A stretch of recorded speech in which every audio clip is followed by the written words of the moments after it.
every time we come across one of these blessed days, whether it's the days of Ramadan, the nights of Ramadan, whether it is these 10 days, one of the things that we are encouraged to do is to add to our routine during these days, and then to maintain an element of that routine after those days.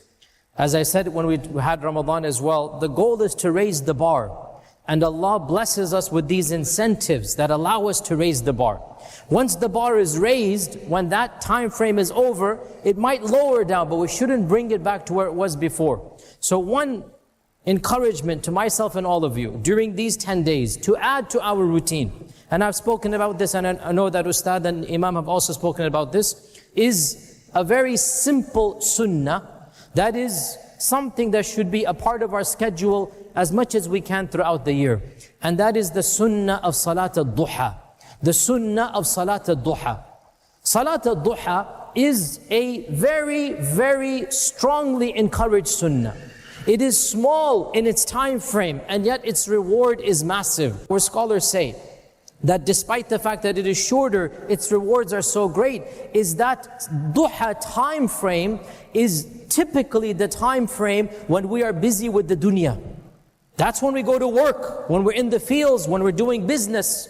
So if we can break away from our dunya routine, even for 10 minutes, 5 minutes, that blessing is equivalent to a much longer time frame outside of Salat al-Duha. And Abu Hurairah radiallahu anhu said, my Khalil, my best friend, he advised me 3 things. I will never leave them until the day that I die. Number 1, he advised me to fast 3 days of every month. Number 2, he advised me to pray my witr before I go to sleep. Never leave witr salah. And number 3, he advised me to pray Salat al-Duha. So Abu Hurairah radiallahu anhu would have these as his 3 sunnah routines. He never gave it till he died. 3 days fasting of the month, praying the qiyam and tahajjud and witr every night, even if he's not going to wake up, before he goes to sleep, he's going to pray it. And Salat al-Duha every single day. So there are many blessings for Salat al-Duha, and inshallah with this we conclude. Number 1, our Prophet ﷺ called it Salatul Awwabin. If you want to be in that category of Awwab, you have to pray Salat al-Duha.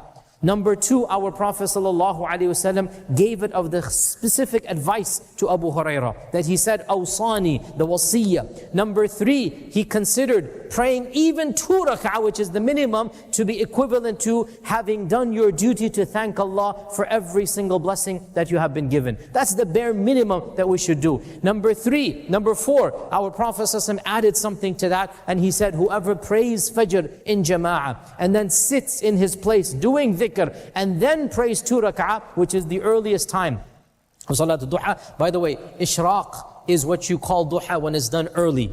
So Ishraq is something where uncommon in our culture, as a result of the Indian Pakistani culture. Ishraq is simply the term for Salat al-Duha when it's done in the early morning.